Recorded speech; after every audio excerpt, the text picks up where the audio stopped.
Welcome nga pala sa vlog natin ngayon guys. Nakikita niyo yung part na yan, ayun lang po ang tataniman natin. At nakikita niyo yung mga tanim na yan. Ayan yung mga labanos na hindi namin naani dahil gawa ng tumanda na, gumulang na siya. Kaya kailangan na natin palitan para hindi matambakan yung lupa, hindi ulit damuhin. Kaya naiisip ko, taniman natin ng mga dahon-dahon pa rin na gulay na para mabilis lang siyang maluto. At kahit saang siya, pwede siyang ihalo.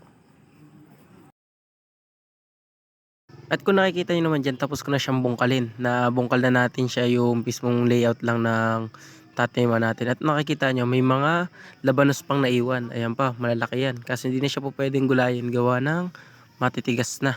Yung mga parang pag kinain nyo siya, may ano na siya, may mga buhok, may mga hibla na ng buhok.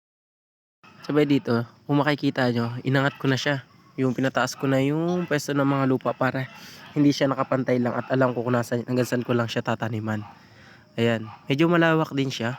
Dahil gawa ng didikit-dikit ko lang din naman yung tanim ko dahil maliliit lang din naman siya.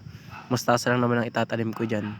Makikita nyo naman sa susunod kung ano itsura na nung lupa. Kung nataniman ko ba o di na muna.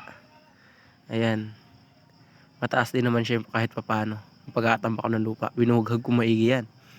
Para hindi mahirapan pagka mag-aanin halaman natin. Mag-uugat.